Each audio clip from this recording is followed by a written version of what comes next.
Welcome back, Warriors. I'm your Quartermaster yet again, and it is great to see y'all. Welcome to the 13th video of my Weapon Workshop series. In this tutorial series, I look at all the relevant statistics for all the weapons we're supplied with for this 2042 conflict. Mind you, some of the info on these weapon crates ain't exactly accurate, so that's why I'm here to test them out for you and get you the most accurate info available. On top of gathering info, I also give y'all my 3 suggested builds taking the field for dealing with all manner of combat situations. Today we're taking a look at our second DMR, the Russian SVK.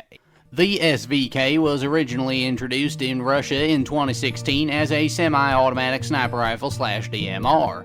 This weapon is chambered in 7.62, has a base magazine of 5 rounds with 1 in the chamber, and fires at roughly 167 rounds per minute in a semi-automatic fashion. As such, my numbers may be slightly off, but I have a pretty mean trigger finger, so I'm going to be very accurate on these numbers. The SVK has the options for a long barrel that boosts our bullet velocity while dropping our rate of fire down to 150. There's also a short barrel that boosts this up to 177 rounds per minute at the cost of bullet velocity. The base SVK comes with a high-powered magazine, so that will be the basis for my comparisons. The base high-powered rounds of the SVK deal 60 damage to the body out to 125 meters.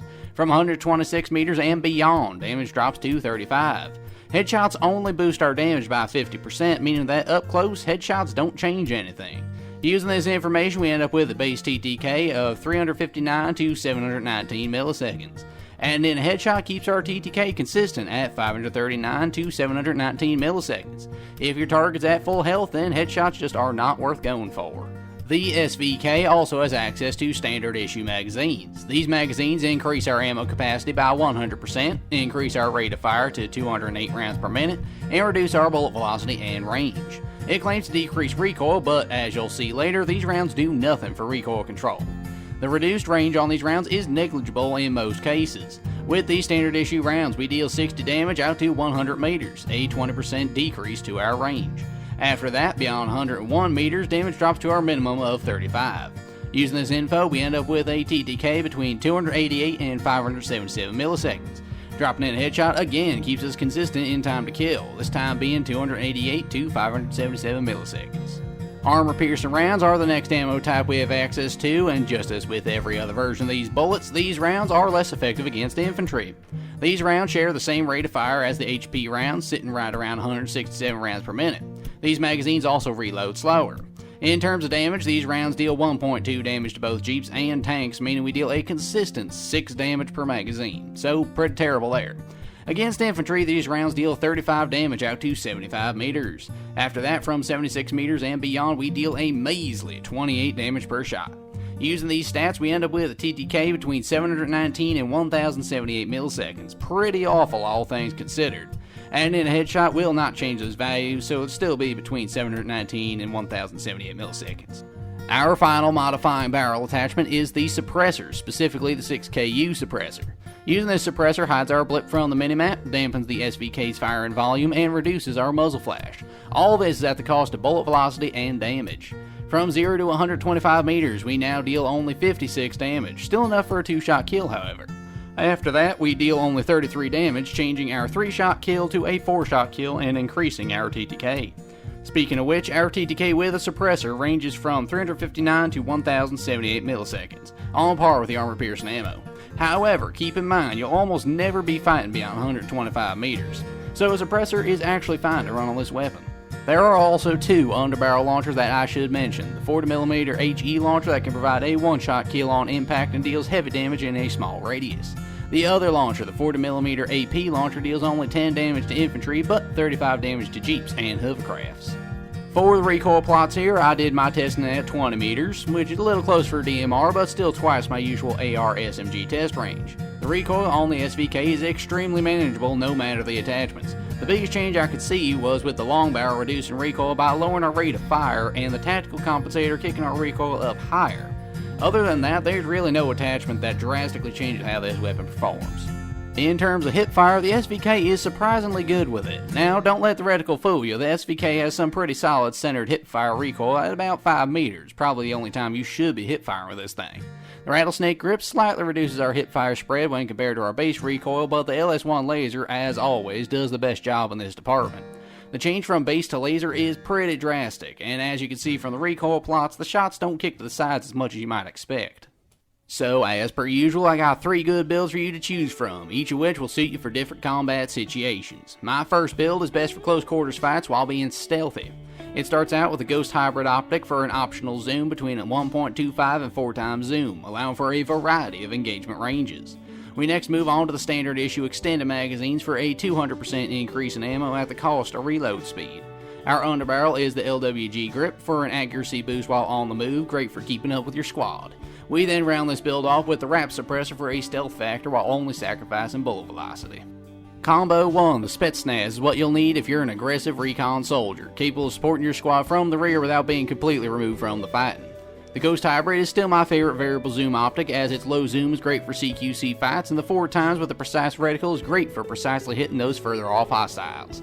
I went with the LWG grip because if your squad's anything like mine, you're almost always on the offensive, and you'll need to be fairly accurate while on the move. I ended this build with a suppressor because even with one, you'll be getting 2-shot kills most of the time anyway. I know that needing 4 shots to kill will really drive up your TTK, but this build is better if you're utilizing it properly. You won't be fighting beyond 100 meters with it anyway. Plus, the suppressor basically lets your squad mates take all the aggro while you hang back and cover. Combo 2 treats the SVK as more of a semi-auto sniper rifle than a DMR. We start off with the M11 6x scope for a greatly enhanced visual on the enemy at the cost of ADS speed and the creation of a scope lens. We next use the base high-powered magazines for the fastest bullet velocity available. The BCG light grip is next used to make our ADS accuracy that much greater while costing us hipfire accuracy, but who needs that anyway? And lastly, we end with the long barrel to maximize our bullet velocity and manage our recoil with its slower rate of fire. My second combo, the Sharpshooter, is the best SVK build for those soldiers who prefer to keep their distance from the enemy and provide some static fire support. The M11 6x scope is just my preferred long-range scope, as it still has a nice classic sniper cross reticle for aiming, and it zooms in plenty for use with this weapon. I feel that any more than 6x zoom would make spamming this weapon basically impossible. The base high-powered rounds may not have a huge range benefit over the standard issue rounds, but the added bullet velocity makes hitting those further targets that much easier. This is made even better with the inclusion of the long barrel. Sure, we lose a little bit from our rate of fire, but a follow-up shot is still more than manageable. I felt the BCG grip would be better than the Cobra simply to allow the option of strafing while firing, a move that would only be made more difficult by the Cobra. Overall, if you want a semi-auto sniper, this is your best bet. My final combo is for anti-armor purposes entirely. We can use any optic really, as engagement ranges on vehicles varies, but we do have to use the armor-piercing rounds on this build to deal some damage to vehicles at the cost of ammo capacity, reload speed, and anti-infantry capabilities. 40mm AP underbarrel launcher is next for a solid damage output to vehicles while sacrificing some ADS speed. And lastly, we use the champion muzzle brake to mitigate our vertical recoil at the cost of some horizontal recoil. The Plinker, my third combo, is your best bet for finishing off a weakened vehicle when you're out of rockets. I certainly wouldn't use this build as my primary source of anti-armor capabilities, however. Granted, you can hit a Jeep or hovercraft 3 times with a 40mm launcher for a kill, but anything heavier than that, you won't be putting much of a dent in it at all. The AP rounds can, at max, put out 7.2 points of damage to vehicles, providing you have a full mag and one in the chamber. This is best for when you've nearly defeated an enemy vehicle and you either don't want to reload your M5 or you're dry.